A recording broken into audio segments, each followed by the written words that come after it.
for me, and you're looking at potentially going to prison. Now you're like, oh, well, he can't help me with that.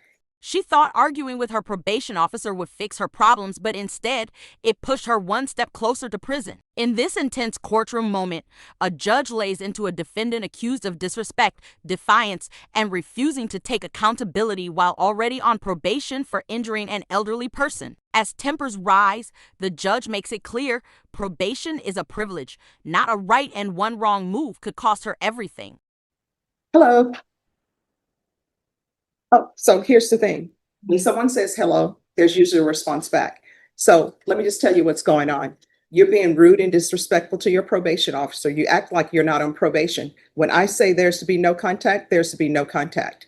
And now you're using profanity towards the probation officer like you're not on probation and that this is somehow his fault. It is not. It's all your fault. You're here because you're on deferred adjudication for injuring someone who's an elderly person. That's why you're here. You're not on probation because he placed you on probation. You're not on probation because he committed a crime and you're taking the time for him. You're here because of your actions and you're acting as though none of this is your fault. This is all your fault, 100%. I'm not acting like none of it's my fault, and I take accountability for what I've done. No, you have not taken accountability. Did you take accountability for using profanity towards him? No. No, I didn't. And I don't know why people think that when you're in a situation where you should be using logic to find what are using your cognitive skills to decide how I'm going to proceed with this, instead, you go after your probation officer. And the probation officer, let's be honest, every defense attorney will tell you a probation officer holds your life in their hands because you know what? Let's say you're supposed to report to probation at 9 a.m. and you end up reporting at 9:05. Guess what? You have not reported at 9 a.m. A probation officer could say, hey, that's a no report. But sometimes they may take sympathy on you and say, I realize what's going on. They're here, but they don't have to do that. Yes. And you using profanity towards a probation officer is not helping your case at all. And I understand that. And the reason why I did, and I didn't, I just said the F word because he called me a liar. And when I didn't lie to him about any situation that was going on, I sent them all the information from my legal aid lawyer. I sent them everything. He even gave me his personal number for me to contact him. When I had to go to the emergency room and had to get a blood transfusion, he even offered to take me there. He called. This is not your blood. This is not about your blood. I know it's not about my blood, but it's he basically, when I went to go see him, he was telling me that I lied to him, which I never lied to him about anything. No. This starts with you wanting to go to a location where I said you are not allowed to have contact. That's where all of this came up. Then everything snowballs into something else. Yes, ma'am. And I did exactly what you told me to. I didn't go to that location. I filed my police reports. I did everything that I could do without going to that location. All right, so then that was it. I don't know. What do you expect him to do? Like, I like for people to just put their cards on their table. Sometimes people are like, judge, but I like everybody to have an understanding. So you go to him because you want to go to a location and retrieve items when I told you you couldn't go to that location. So we're back to the point. What did you want him to do? I asked him, was there any assistance or any way that I could? He told me, I don't know. Mm-hmm. He told me he didn't know, he couldn't help me. So I didn't have no other choice but to call the police, make a police report. I had my daughter, she's 16 years old, to go there. When she went there, she took pictures of everything that was outside. All right, so again, what did you want him to do? He said, hey, I don't know. There's nothing I can do for you. When I contacted Miss Adams, she told me to ask my probationer if there's any assistance that he can help me or provide without going to that location. And he's saying no. And he said no. And I told him I don't have no other choice. My children is 16 and 18. They didn't have the money. They don't have money for you all. My daughter just quit her job because no one was able to take her to work. So I didn't have nobody else to help me get So again, I don't know how this translates into you using profanity against him. He's like, I can't help you. And honestly, it's not his job to help you get your things. Really, you know what a probation officer's job really is? And they'll correct me if I'm wrong, but their job is to make sure that you abide by your conditions. Everything else that they're doing is just extra, but that's not their job. It's not, for example, if you can't pay your utilities, it's not their job to find places for you to pay utilities. They'll do it. They'll say, here's some places that you can call. But that's not his job. And if he tells you, I can't help you with getting your things, again, we're back to the point. He says, I can't help you. So what do you want him to do? He's like, I can't help you. And How does that translate into using profanity against him? And then telling him, sending him an email, telling him all this is his fault and it's on his shoulders. It's not. All of this happened because of you. Guess what? You can't go to that location because you injured an elderly person. That's why it's all your fault. And there are consequences for all our actions. It is, and I communicated with him. I told him everything. I sent every case number. I even sent him my legal aid information. I sent everything. I tried to do everything the right way before it even went out of hand. But see, here's what you don't understand, and you're not internalizing what I'm saying. He is telling you, I can't help you with that. And you still keep going back to him. He's already told you, I can't help you with that. Giving him numbers to your legal aid, giving him numbers to this person saying, we're trying to help her get her things. He can't help you with that. His whole role is to supervise you on probation. That's it. He can't say, you know what I'm going to do? I tell you what, let me go over there and get your things for you. He can't do that. That's not his job. Now, if he offers to do that, great, but he doesn't have to. He has told you more than once, I cannot help you with that. I still don't understand how that goes and translates into you using profanity against him. His job is hard as it is. And then to have somebody come in and use profanity against them, that's an issue. And then to have you go into that location when you know you're not supposed to, that's an I issue. never did go to the location. I didn't. I had to call the police from a different location. To make All right, so you called the police and then what happened? I made the police report. I went down to the property.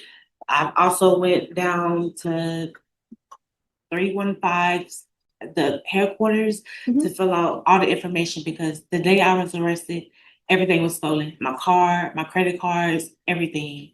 So I'm trying to do everything that I have to do the best way that I can, the right way. All right, the right way is not using profanity against your probation officer. That's not the right way. The right way is not being disrespectful. And you know what? This whole thing with the injury to the elderly, where are the anger management? You do have an anger problem because when people tell you no, you can't accept that. You take it to 100. He said, I can't help you with that. And then you use profanity against him. You're calling him all sorts of names. Nobody likes to be called out there, give a name. I didn't call him out his name. I just said it was fine. I didn't have no other choice. So I would have to figure it out. No. We're not here because you said it was just fine. Where is the officer? Could you come forward, please? All right. So you're Officer Wolf? Yes, ma'am. All right. So let me ask you a question. Are you able to go to her former location and get her items for her? No. No, ma'am. That's your answer, no. Are you able to file a police report for her so she can get her items? No, ma'am. So he can't do that. So what do you want from him? I have to do it on my own. So if there's something he can help me with, and then that's Well, see, that's the thing. Now, when you're before me and you're looking at potentially going to prison, now you're like, oh, well, he can't help me with that. He's told you that. Be an adult, solve your own problems. This is supposed to be problem solving. That's why you're on probation, for anger management issues, because you can't problem solve. I don't know, maybe you never were taught to problem solve, but if he's telling you, no, he can't do that, that's not in his job description, then there's no need to use profanity against him. He's told you, I can't do it. Judge, if I could Yes. speak for a minute. Throughout my time working with Ms. Holmes, it's been pretty apparent that she has a pattern of not taking responsibility or accountability for her behavior. This last incident just kind of made it painfully obvious how there's a deeper issue. Mhm. There's a heart issue. until she can get her heart right, this pattern of behavior is going to continue for her throughout her life. Mhm.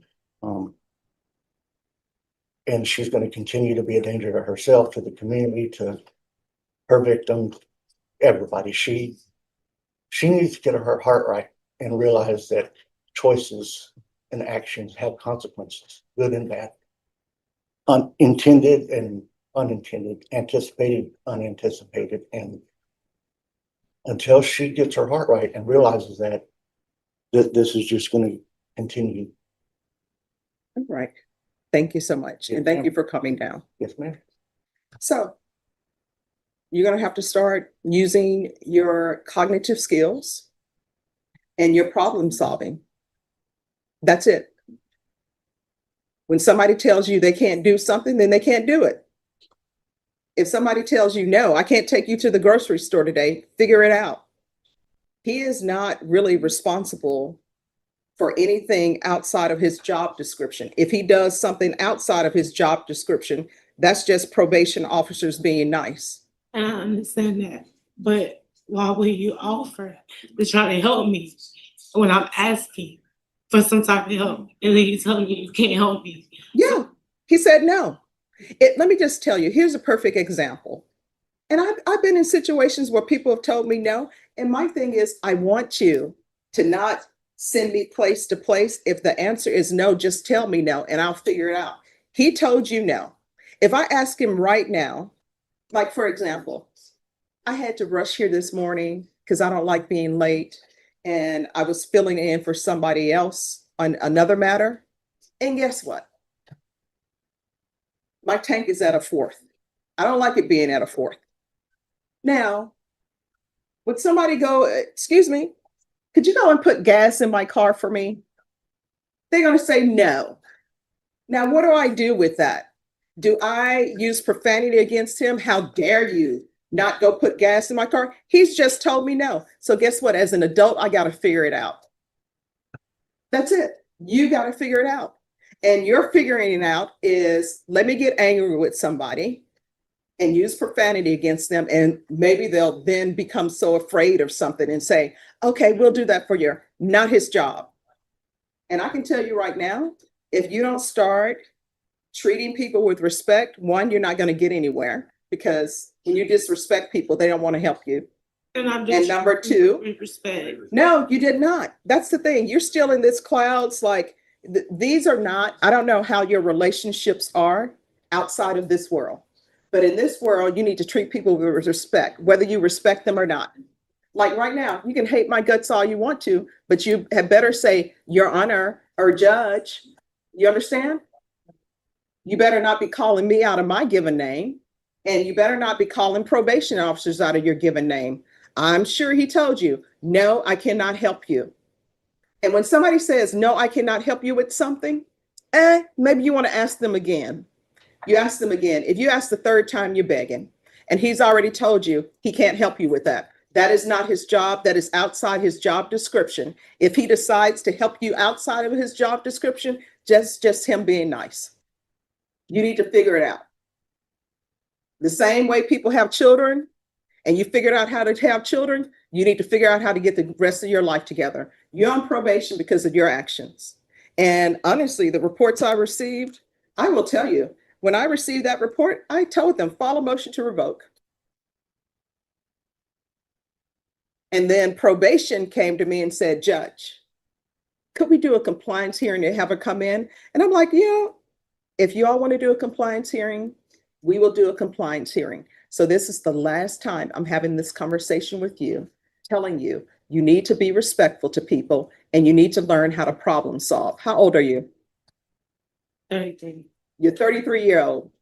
You figured out how to get all of those piercings, right? You figured out how to get the nails. You figured all of that out on your own. You need to figure this out on your own. Is there anything else you need from me? No. All right. Does she need to, when is her next report date?